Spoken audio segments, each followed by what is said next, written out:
Le voy a contar lo que escribí. En Colombia hay 122.000 colombianos desaparecidos. Es que hay una alianza criminal de sectores muy poderosos en el ámbito de la política, en el ámbito del poder económico, aliados con sectores muy poderosos del narcotráfico. Pero ellos le están haciendo de alguna manera el favor a ciertos sectores políticos de poder.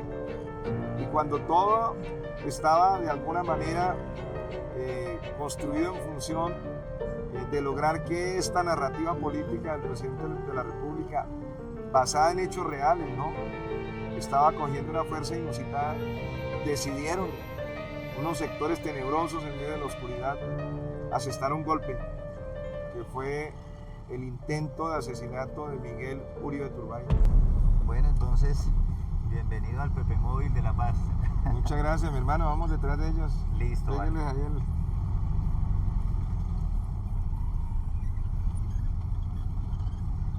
En las diferentes dinámicas que han pasado en estos días, la violencia verbal entre los grupos políticos ha sido muy perjudicial, ¿verdad? Bueno, la verdad lo que yo creo es lo siguiente, ese es un tema que me ha llevado a pensar realmente la relación entre las palabras y las cosas. Esta es una reflexión que no es nueva en el mundo de la filosofía política, sí. Ya la había abordado Foucault.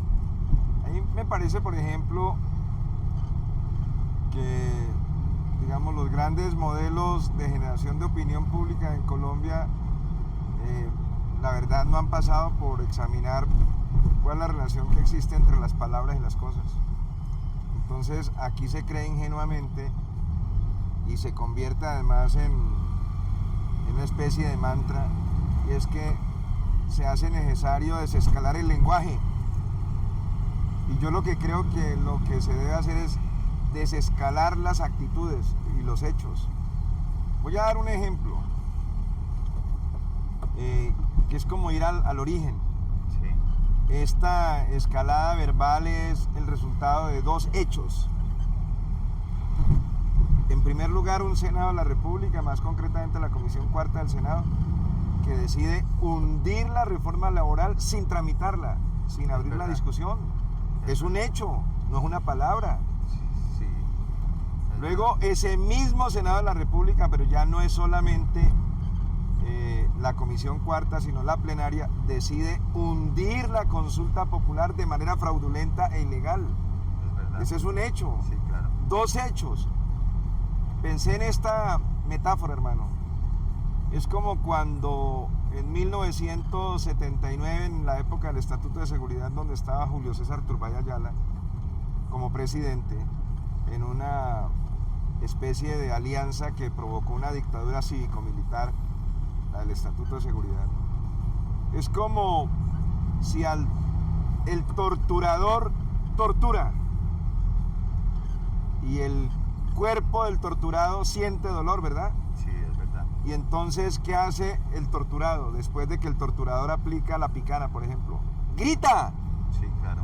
Y entonces viene el ejercicio de la revictimización a partir de una amañada relación entre las palabras y las cosas. Más bien invirtamos las relaciones entre las cosas y las palabras. Las cosas son el sinónimo de los hechos. Es verdad. Si a usted lo torturan, la gente grita, ¿verdad?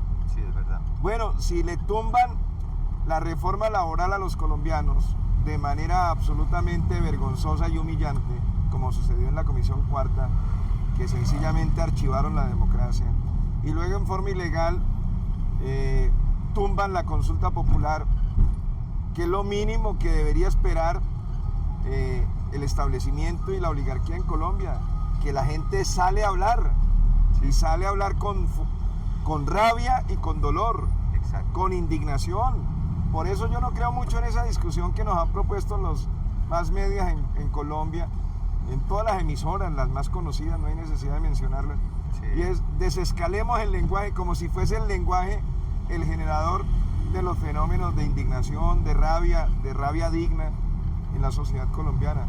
Y vuelvo y repito y termino con esto. Si el torturador pellizca al torturado, el torturado grita. Lo mismo, el pueblo colombiano tenía una gran esperanza y una gran expectativa en que efectivamente se iban a ver por fin materializadas y colmadas las expectativas de la reforma a la salud, de la reforma laboral. Se las tumban y entonces quieren los torturadores, en el mejor sentido de la palabra, los que tumbaron exactamente tanto una de las reformas como la otra, que el pueblo quede callado. Sí. Y por eso entonces me parece medio cínico que los que están haciendo parte de ese establecimiento que viola derechos, que aplasta reivindicaciones populares, luego nos llame a que nos mantengamos callados. Me parece realmente farisaica esa discusión. Sí, es verdad. La gente barrial, en las zonas barriales, hay un enfrentamiento entre algunos jóvenes y gente mayor que, digamos, ahorita que inició la campaña política presidencial, pues realmente no dan a conocer su proyecto que van a hacer, sino o sea, aprieten las cuñas de cada grupo político haciéndose como daño, en vez de mostrar su lado positivo, que han trabajado durante su trayectoria, qué han hecho y qué quieren hacer para cambiar este país. O sea, no sé por qué desde mi punto de vista pasa eso. Efectivamente, yo estaba pensando en otro texto que me pareció muy sugestivo para pensar lo que está sucediendo hoy en el país.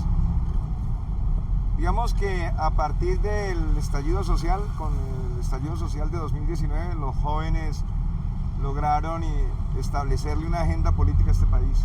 Sí, total. Que fue hacer entender que la prioridad política del país no era la seguridad y tampoco era la preservación del aparato institucional con todo lo excluyente, antidemocrático y vetusto que es, sino que la gran pelea de esta sociedad era por superar esta condición ignominiosa, de la condición que nos reconoce el mundo entero, que somos el tercer país más desigual del mundo. Sí. Y es a los jóvenes populares a los que se les debe el que en la agenda pública de la sociedad colombiana, en la agenda política, se hubiese incorporado la necesidad de superar ese déficit de derechos que tienen la mayoría de los colombianos.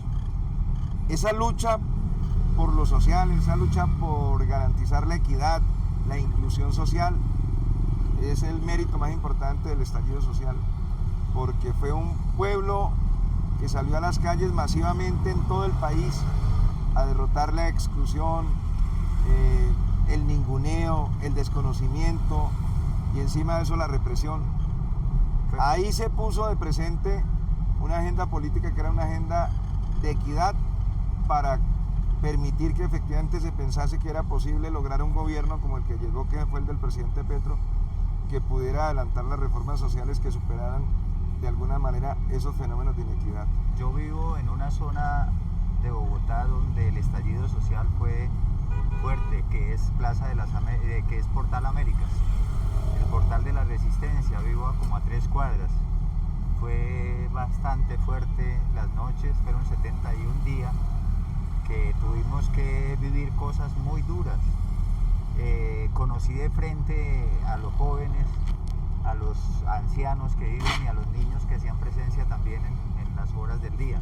En la noche iban ancianos también a acompañar, no solo los jóvenes, ancianos que se creen aún que tenemos algo de juventud. Estuvimos ahí presentes, sentando nuestro precedente y conociendo el dolor de ellos también.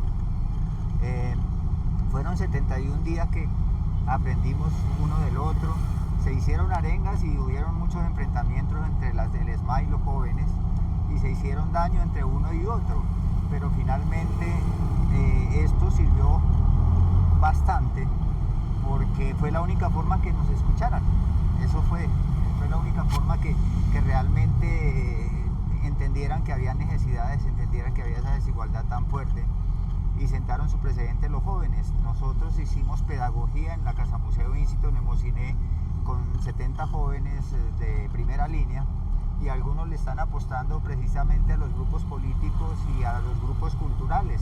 Otros están también, digamos, lograron a la educación superior. Me parece genial, o sea, valió la pena. Y nuestras zonas que estaban olvidadas, por lo menos ya las vías terciarias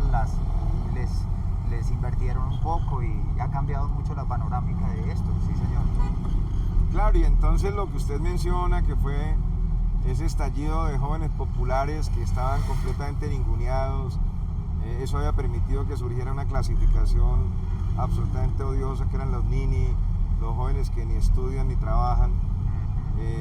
Generó una explosión no solamente en Bogotá, en Cali, en Medellín, en todo el país, y le marcó una agenda política a los colombianos para que en 2022 finalmente llegase un hombre con un programa de gobierno que fue Colombia Potencia de la Vida, y el nombre lo conocemos todos, que es Gustavo Petro Urrego. Y ahí comienza una segunda fase de todo este proceso, otra disputa. Un gobierno que gana legítimamente las elecciones con el favor del conjunto de los sectores empobrecidos y excluidos en Colombia, liderados y que estuvieron a la vanguardia fundamentalmente fueron los jóvenes populares, y llega allí con ese compromiso, y llevamos 3 años en donde la única reforma que se logró pasar, y eso que está a punto de ser examinada en materia de lo que llaman el famoso examen de constitucionalidad en la Corte Constitucional, que es la reforma pensional, la reforma pensional. Y resulta que la reforma tan urgente que necesita este país, que es la reforma a la salud, no pasó, la hundieron permanentemente, ahora la tienen estancada en la segunda intentona que decidió impulsar el presidente de la República.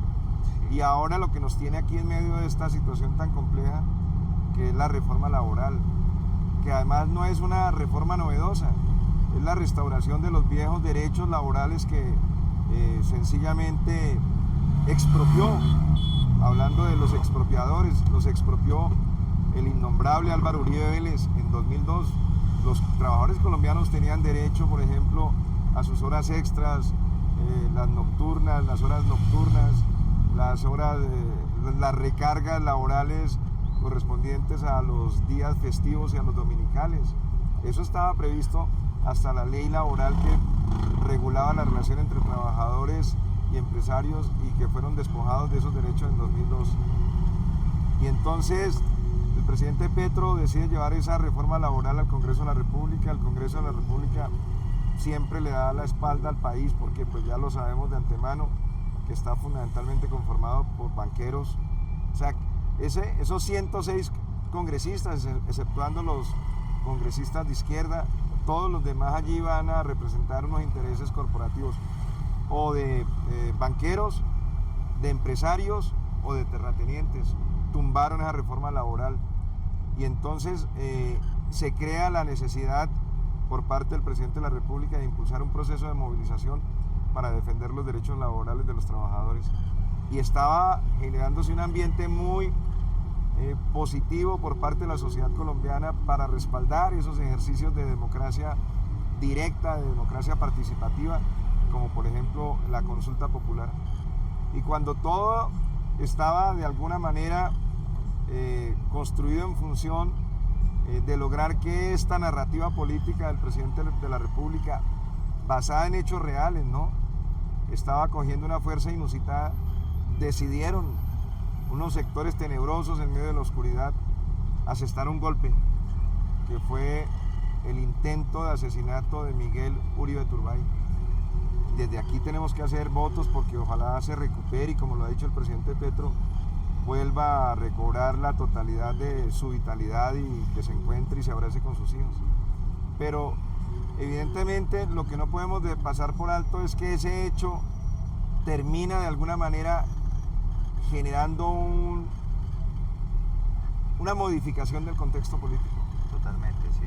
Porque bueno, nosotros no podemos desconocer que hubo el domingo una movilización importante en todo el país, en Bogotá, en Cali, en Medellín, en Bucaramanga.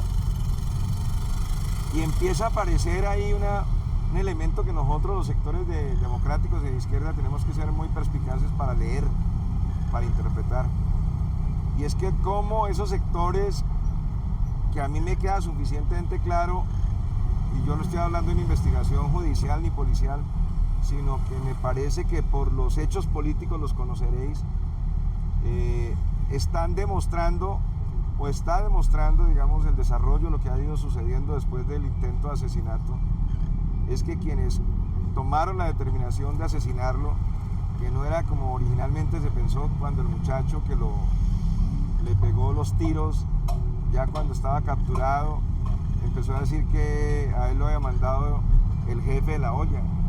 Entonces mucha gente pensó que era un tema de jíbaros, Sí. allá del microtráfico en el barrio que todos conocemos, Sí, los que hemos vivido en barrios populares. No, señores, ahí lo que me parece a mí, y eso es importante contárselo a los televidentes, es que hay una alianza criminal de sectores muy poderosos en el ámbito de la política, en el ámbito del poder económico, aliados con sectores muy poderosos del narcotráfico. El presidente Petro insiste que en buena medida la decisión la tomaron en Dubái,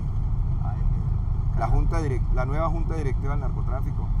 Pero ellos le están haciendo de alguna manera el favor a ciertos sectores políticos de poder que tenían un interés de maniobrar mediante el atentado para recomponer unas maltrechas correlaciones de fuerza que estaban otorgándoles una enorme fragilidad, mientras que la correlación de fuerzas le era muy favorable al proyecto democrático. Y ahora, curiosamente, han variado de alguna manera a través de la acción de la violencia criminal, han variado un poco como las demandas de la sociedad colombiana. Las demandas que de alguna manera se expresaron el fin de semana son articuladas básicamente alrededor de la seguridad, de la preservación institucional, dejando de lado un poco la necesidad de darle mayor atención al tema de la justicia social, porque somos partidarios de esa idea y de esa tesis, y es que la paz que necesita Colombia afanosamente solamente surgirá de procesos políticos que permitan el desarrollo de la justicia social y la inclusión de ese 60% de país o de colombianos que están por fuera, digamos, del mundo de los derechos y de las oportunidades. Un poco es lo que me parece grave eso, ¿no? Cómo mediante una decisión de matar terminan reconfigurando el mapa de las relaciones políticas en Colombia. Total. Creo que su merced conoce bien a fondo la vida de Pepe Mujica, ¿verdad? Lo conocí, le voy a contar una anécdota maravillosa. Yo no conocí Uruguay y decidí hace un año, hermano. Esta es la primera vez que yo le cuento a un medio de comunicación esta anécdota. Yo, para quienes no me conocen, yo hice parte de la guerrilla del M-19. Estuve durante 12 años con el M-19, viví todas las peripecias propias de la clandestinidad y de la rebelión armada, en la cual nos tuvimos que meter a raíz del robo de las elecciones en 1974. Pero ¿qué es lo que quiero decir con esto? Para mí, el Pepe Mujica, a pesar de que nunca lo conocí personalmente, no me era ajeno por una razón sencilla, porque quiero contarle a los televidentes que nos están observando que el M-19 en buena medida fue el resultado de un par de experiencias muy importantes de la insurgencia en América Latina, insurgencias urbanas.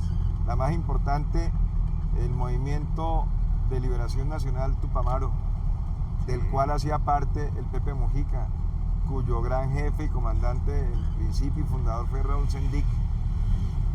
Bueno, yo tuve la oportunidad de estar visitando a los presos políticos del M-19 en 1980, cuando estaba buscando mi pase a la clandestinidad. Y ahí conocí a Navarro, conocí a Pizarro, conocí a Valmarales y muchos más. Eran 1000 presos políticos por lo de la recuperación de las armas del Cantón Norte, Sí. que habían sido salvajemente torturados por el gobierno de Turbay Ayala. Y ahí me llamó la atención un buen día que me di cuenta que entre esos 1000 presos políticos había un hombre uruguayo, Sergio Betarte. Ya. Sergio Betarte, un hombre muy joven que para ese momento debía tener unos 35 años, preso político. Siendo Tupamaro, vino en compañía de varios tupamaros a fortalecer la creación del M-19. Betarte era un hombre perfectamente de 1,90, rubio, seguramente era de origen europeo, y estaba ahí recuerdo muy bien que hubo una huelga en los presos políticos del M-9 porque lo querían extraditar cuando todavía estaba vigente la dictadura. Eso hubiese significado el asesinato allá en la dictadura de Bordaberry del militante del M-19 y del Movimiento de Liberación Nacional Tupamaro. Pero con esto lo que quiero decir es que entonces los tupamaros eran parte, digamos, orgánica del mundo de los afectos políticos y militares del M-19. Y en ese orden de ideas pues teníamos conocimiento de la existencia de los presos políticos, entre ellos de los tupamaros, entre ellos el Pepe Mojica. Luego aparece, digamos, en la escena política los tupamaros que se funden en el Frente Amplio, la izquierda comienza a ganar espacio y poder, y luego le tocó el turno al Movimiento de Liberación Nacional Tupamaro en cabeza del Pepe Mojica. Tuvieron adoptar una decisión estratégica, ¿no? Cuando salieron amnistiados en Uruguay, evidentemente había un grado de enorme polarización en la sociedad uruguaya a propósito de los expresos políticos del Movimiento de Liberación Nacional Tupamaro. Y tomar una decisión acertada que me parece que debió haber tomado en cuenta, por ejemplo, las FARC. Como eran figuras tan polémicas en la sociedad uruguaya, ellos decidieron que en los siguientes 10 años, ya estando libres ellos, no hacían política, a pesar de que estaban dentro del Frente Amplio. Permitieron que esos 10 años, que son como los 10 años en donde se puede lograr tramitar un proceso como de reconciliación, porque un poco la pregunta es qué hubiese pasado si apenas salen libres el primer candidato a la presidencia del Frente Amplio hubiese sido el Pepe Mojica. Seguramente lo hubieran derrotado, sí, porque los ánimos están caldeados. Yo aquí estoy haciendo un poco un ejercicio de reflexión para pensar que los momentos de la reconciliación, cuando los presos políticos salen o cuando hay procesos de paz con organizaciones insurgentes, se necesita permitir que por lo menos durante una década haya un decantamiento político, social, pedagógico, cultural y emocional. Sí. Si ellos se apresuran a querer salir como salió ahora las FARC, firman los acuerdos de paz en el 2016 y entran directamente a ser parte de la actividad política activa, pues nos damos cuenta que permanentemente son cuestionados, condenados, etc. Pero si se hubiese entendido un poco la experiencia y la enseña de los tupamaros, se hubiese hecho una cosa parecida a esa, y es que ¿qué hicieron los tupamaros? Sí participaron en política, recién se desmovilizaron, pero no a través, digamos, de los protagonistas activos de todo ese proceso de rebelión y de rebelión militar, ¿no? Sí. Sino que lo que hicieron fue las simpatías que generaba el movimiento Tupamaro, pues sencillamente permitió que se acercaran muchos jóvenes y les dijeron a los jóvenes, ustedes son los que van a asumir la batuta en la primera etapa. Y eso permitió que muchos de ellos, a nombre de los tupamaras, llegaran a ser diputados o senadores, como se llama allí en Uruguay. Sí. Bueno, la anécdota con la que termino esto es que mi hijo se fue a estudiar una maestría en la Universidad de Buenos Aires, una maestría de estudios interculturales. Él es egresado a la Nacional. Entonces me fui a visitarlo, tuve como un mes de posibilidad de irlo a visitar. Y en una de esas tomamos la decisión de irnos en buque. En el buquebús lo llaman, por todo el río de la Plata, sí, desde Buenos Aires, y llegamos a Montevideo, una ciudad preciosa. Descansamos esa noche en un hotel y al otro día emprendimos el viaje a la chacra del Pepe Mojica. Y tuve la oportunidad de verla, fue emocionante porque yo llegué hasta la chacra. Sí. Es una cosa maravillosa, un hombre que era el presidente de la República y vivía en medio de una total humildad. Totalmente. Cuando yo hablaba de la chacra, no estoy hablando de un sitio suntuoso, no. Era una pequeña finca con un rancho, hermano. Exacto. Con un rancho, ¿usted la fue? Sí, claro. Con un rancho. Y ahí lo que había de novedoso, o de, digamos, un elemento como medio suntuoso, era que tenía un equipo de seguridad que estaba en una enramada, que sí, permanecía con él durante 24 horas por razones obvias. Sí, en el sitio que cuando yo fui había apenas un mayordomo. No, cuando yo ya había sido presidente, ¿no? Sí.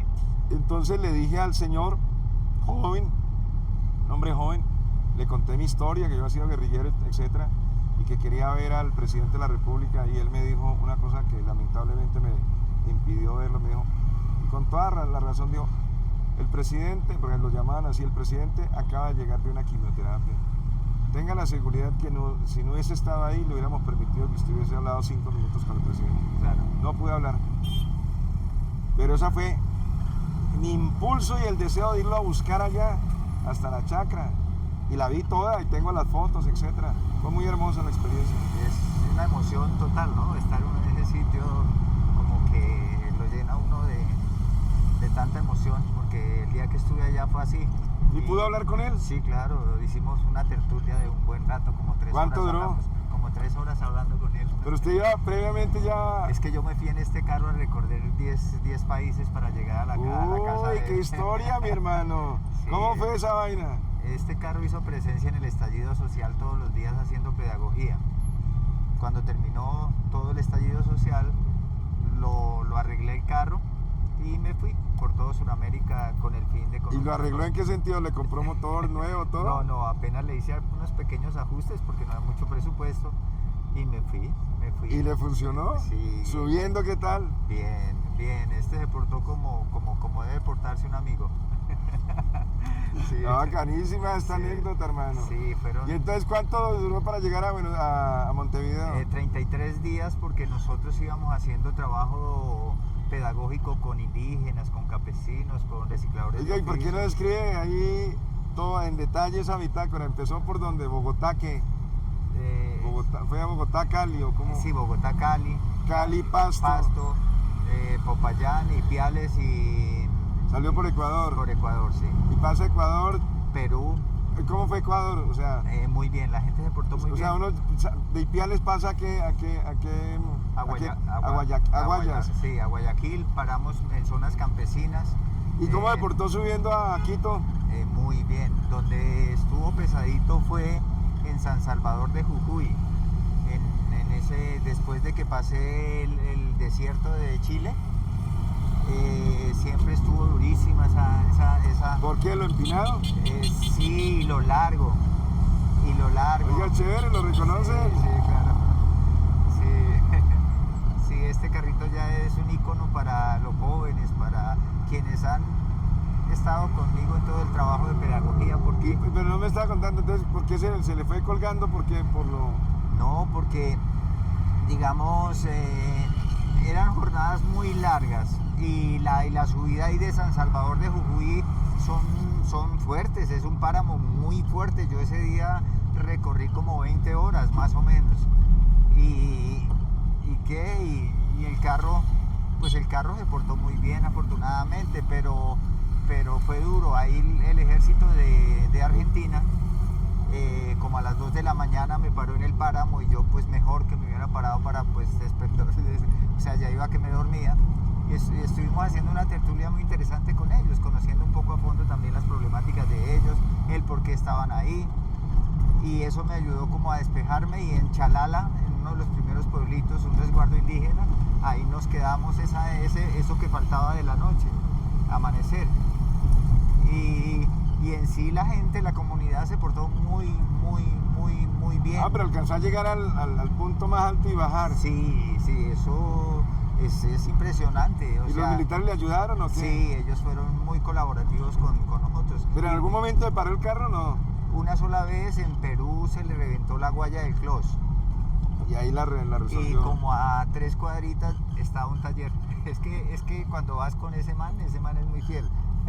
Sí. Y a las 3 cuadras llegué a un señor Barreto y le dije, mira, me pasó esto. Sí, en 3 horas ya estaba listo y seguí.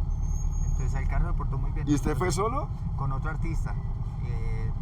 Pues hicimos muralismo. ¿Y dónde dormían? ¿Llevaban sacos? Imagínese que llevábamos una tarjeta de crédito de 15 millones y 5 millones prestados que saqué, o sea 20 millones. Yo dije, con esto me alcanza. Cuando llegué a Arica ya se había acabado todo el dinero. ¡Hijo de pucha! ¿Y entonces qué hizo? No, pues yo acudí a los medios, a las redes, Y sí, la gente le respondió. Muy solidaria, muy linda, amigos periodistas, algunos empresarios, algunos políticos que sabían de la travesía, jóvenes que estuvieron allá me enviaban 2.000 pesos, eso me servía, porque eso iba sumando. Y recogí 26.700.000 pesos, o sea que el viaje le costó casi 50. Casi 50 millones, sí. De mi plata gasté 20 y la gente... 30 que aportó la gente. Sí. Uy, vale un billete. Sí. Sí, fue una experiencia muy linda. Bueno, ¿y el diálogo con el Pepe cómo fue? Fue muy ameno porque él conocía muy bien a Colombia. Conocía muy bien todas sus problemáticas y todas lo grande que es Colombia y que no apreciamos realmente. O sea, los colombianos no sabemos de las maravillas que tenemos en este hermoso país, ¿no? Entonces eso hizo énfasis más que todo en eso, sí. Y habló de su experiencia clandestina y eso. Todo, sí, nos contó toda la experiencia y yo traté de hacer un en vivo en Facebook para los jóvenes, o sea, para los chicos barriales que tenían sus redes, para llegarles a ellos. Y grabamos algo luego para hacer un documental. Y habló de la película, una noche sí, nos comentó de una noche de 12 años. De todas sus travesuras. Sí, extraordinario personaje. Sí, muy humilde, demasiado. ¿Y qué sintió cuando murió? No, una tristeza total. Yo me puse a llorar por ahí. Afortunadamente hice pues un noticiero, se interesó, lo hizo público y me ayudaron pues para poder ir a acompañar las honras fúnebres. ¿Fue hasta allá? Sí, claro. Uy, qué putería. Sí, entonces, pero allá pues, fue... No, ahí sí en avión. En avión. Sí, fui. Sí, pero, o sea, como si hubiera perdido un familiar, porque lo que hizo él no lo hace ningún otro hombre en la tierra. Yo simplemente soy un artista barrial que he tratado de trabajar por las comunidades y he aportado, pero pues era un NN para él y él me atendió como el mejor personaje del mundo. Entonces fue una experiencia muy buena. ¿Pero él sabía de antemano que usted llegaba allá? No, yo le llegué, habían como 10 personas que iban a atender. Y yo llegué ahí y el mayordomo me dijo, ¿su merced tiene agenda? Le dije, no, yo vengo con la voz del pueblo, yo no milito en ningún grupo político, yo vengo haciendo este trabajo y quiero venir a saludar a él y hacer esto. Y dijo, y había gente allá, y mire, esa gente que está allá está agendada. Tomó foto al carro y a los 10 minutos ya me estaba tomando una aromática con el té. Claro, porque además le dio en el clavo del gusto. Sí, claro, el carro de él. El carro de él. Claro. Él decía, además lo van a, me imagino que convertir en objeto de... Eso se llamará que va a ser objeto de Museo Nacional. Sí, obvio. Y entonces, pues fue muy chévere la experiencia con él. Él me firmó el vehículo, hablamos y luego grabamos algo para hacer el documental que le digo a su merced, con todo lo que trabajamos por Sudamérica y el trabajo que se hizo con Pepe, pues ahí está como la argumentada y por eso lo bautizamos Pepe Móvil, porque tiene la firma de Pepe Mojica aquí. Sí, ahora me lo va a ver. Claro que sí. Sí, entonces fue una experiencia maravillosa, ¿no? ¿Y cuánto lleva en este formato tan bello? Pues iniciamos hace como 3 meses apenas, pues hasta ahora empecé a desempolvar todo el documento fílmico fotográfico para hacer el documental y empezar a hacer los podcasts con el vehículo. Sí. ¿Y esto qué es? Digamos, se está grabando para subir al YouTube. Sí, claro. El tercer canal. Exactamente, sí, para empezar a trabajar precisamente este tipo de cosas y llevar un mensaje al pueblo colombiano a través del ejercicio que su merced hace, lo importante que es de todas formas la política. Todos cada día hacemos un acto político y a muchos no nos gusta la política, pero estamos de una forma u otra. ¿Pero hacen política? Sí, claro, efectivamente, claro. ¿Y usted artista en qué especialidad? Digamos, yo estudié artes plásticas, periodismo y crítica de las artes y música, y las implemento con comunidades con capacidades diversas, salud mental y física, y he tratado de hacer como arqueología social de cada episodio que sucede en Colombia o en cualquier país que pueda ir. Entonces conozco a Diogo José y sé quién es, entonces le digo, mira, me interesa tal cosa suya, la guardo como evidencia y la llevo a una plataforma para dar a conocer quién es José. Entonces es como como algo de arqueología social para el futuro. ¿Y esto qué significa, hermano? Esto es para que su merced lo intervenga, nos deje un mensaje y nos lo firme y ya queda como la primera prenda de libro objeto que pienso hacer que todas las personas que vayan pasando por el Pepe Móvil nos dejen ese mensaje Bueno, ahí. yo le quiero decir una cosa porque quiero aprovechar también para contar parte de mi vida y creo que al final esa es una cosa de las cosas importantes que uno puede rescatar de personas como el Pepe Mojica, ¿no? Y Sí. es que la política para él era una forma de vida. Sí, sí. O sea, era un culto a la vida a través de la acción política. Sí, es verdad. En ese orden de ideas le quiero contar que yo fui guerrillero del M9 desde el año 81, fui preso político en el año 83. Fue rápido, ¿no? O sea, muy rápido. Claro, porque esa era una guerrilla demasiado vertiginosa. Otros que nos denostaban, nos criticaban, decían que era una guerrilla con angustia pequeño burguesa. Pues porque la idea era como ayudar a transformar, pero rápidamente, no en ese marco de concepciones de lo que llamaban en esa época guerra popular prolongada. Y nada, eso nos costó una cantidad enorme de muertes de combatientes nuestros, mujeres, hombres, porque era más o menos cursos muy rápidos y salíamos a la praxis guerrillera y pues en la guerrilla la gente se muere, ¿no? O sobrevive también, ¿no? En el barrio Britalia militaban mucha población del M19. Del M19, claro, El porque... CAI fue volado en 4 ocasiones. Claro, claro. Entonces yo fui preso político y salí como indultado en el año 84 después de estar en la Modelo un buen rato y terminé siendo el miembro más joven del equipo nacional de diálogo en el marco de la tregua, que tiene que ver mucho con Britalia, porque nosotros empezamos a tener mucha presencia muy grande en voz en Kennedy. Fue cuando tuvimos ese pequeño espacio de tregua y diálogo nacional que se culmina cuando le intentan asesinar a Antonio Navarro Wolf, que era el comandante nuestro en la Comisión Nacional de Diálogo, en la que hacían parte Israel Santamaría, Almarales, Andrés Almarales, que todos ellos mueren en el Palacio de Justicia. Y yo era el más joven de todos ellos, tenía 22 años tal vez, y era el responsable del trabajo para el diálogo nacional del M9 en medio de la tregua, de la relación con el movimiento universitario. Algo que, para que no se me olvide, yo tengo una losa del piso del Palacio de Justicia antiguo y la tengo, y ahora del nuevo Palacio de Justicia le cambiaron una losa completa, un magistrado, porque no entraba ventilación. Logré recoger esas piezas, uní las 2 piezas y tengo un juego de ajedrez con las 2 piezas. Uy, qué maravilla, hermano. Sí. Entonces imagine que rompe la tregua en el año 85, nos volvimos a la clandestinidad y yo en el año 88 soy objeto de una desaparición forzada. Yo soy parte de esa nación de los invisibles, que es como llamo a mis compatriotas que vivieron la experiencia de la desaparición forzada. Según la Comisión de la Verdad, somos 122.000 colombianos. Como yo voy a escribir algo sobre eso, porque mi compromiso, hermano, es que este país no puede olvidar que hay 122.000 colombianas y colombianos que un día salieron de sus casas y nunca volvieron. Y como diría Benedetti a propósito del Pepe Mojica, en el famoso poema de Desaparecidos, así se llama, esos 122.000 colombianos hoy no sabemos si son suspiros o responsos. Nadie sabe dónde está. Yo tuve la fortuna porque en Colombia hay reconocidos 3 casos exclusivamente de gentes que hacemos parte de esa nación de los invisibles, que son los 122.000 desaparecidos que aparecimos con vida: Guillermo Marín, Guillermo Uribe Escobar y José Cuesta. Ambos, los primeros 2 viven en Europa, el uno en Gran Bretaña, concretamente en Londres, y el segundo en París, y yo que decidí quedarme en Colombia.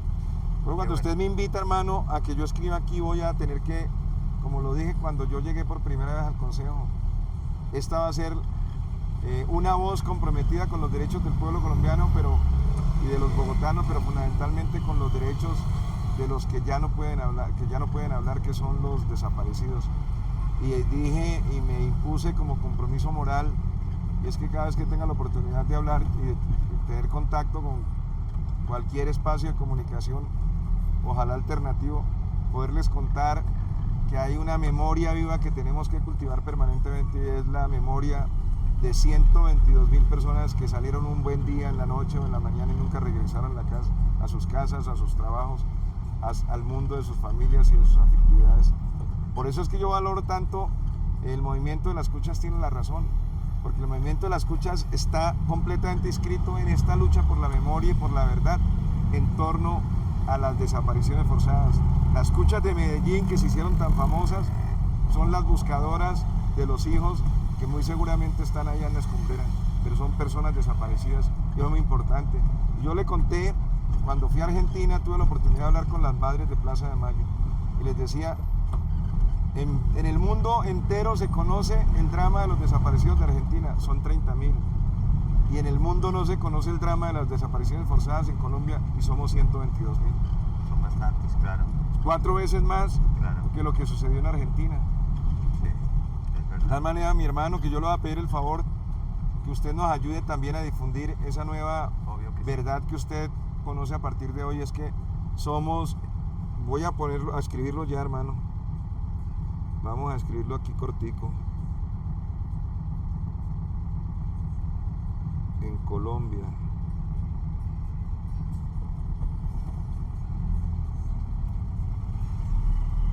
Está lindo esta vaina, muy chévere, hermano. Hay 122.000.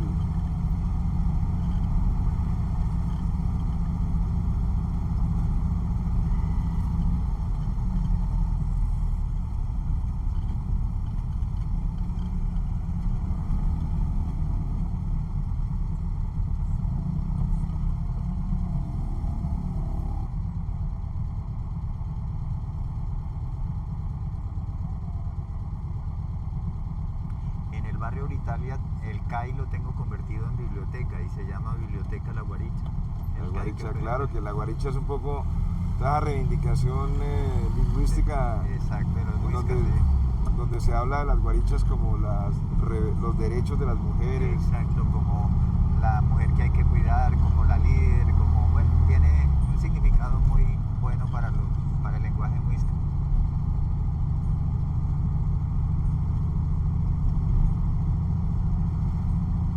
Tenemos un corredor cultural muy lindo en ese barrio y esa es la forma de resistir y de transformar nuestros espacios barriales para hacernos un poco más visibles. No, Ahí, si estamos. quieres subir, ahí tienes espacio. Perdón. Pero lo subo. Esa cosa.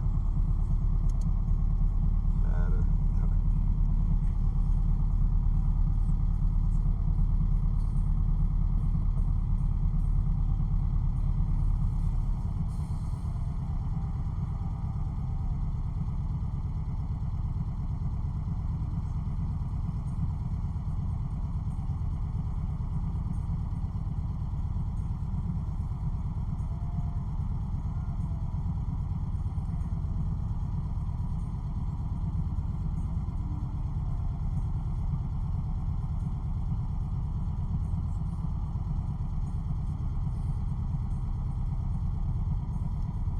Yo nací en Sutatensa, Boyacá, Sí, donde nació la, eso es la región del Valle de Tensa. sí, Radio Sutatensa. Mi papá era de allá, Ah, qué bueno. de Pachavita. Ah, qué bueno, la misma región del Valle de Tensa, sí.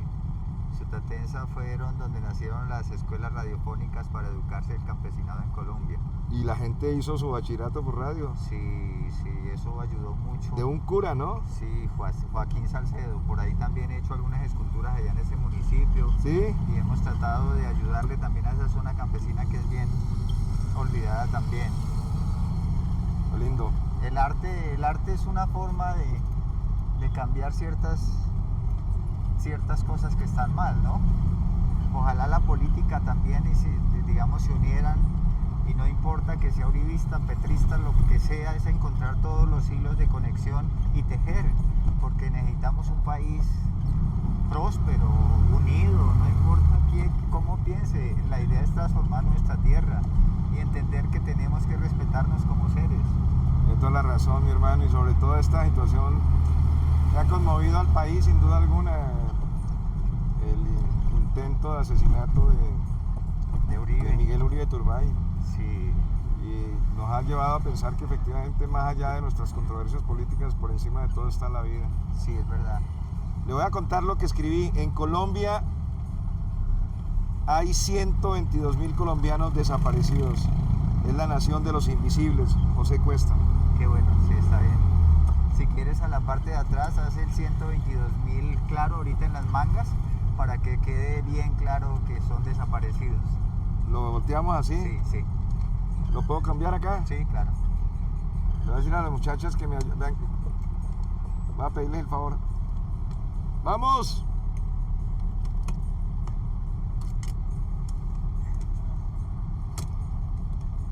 En las mangas, aquí. Sí, aquí quedaría fácil. Que quede bien claro para con eso se enteran que hay 122.000 personas desaparecidas.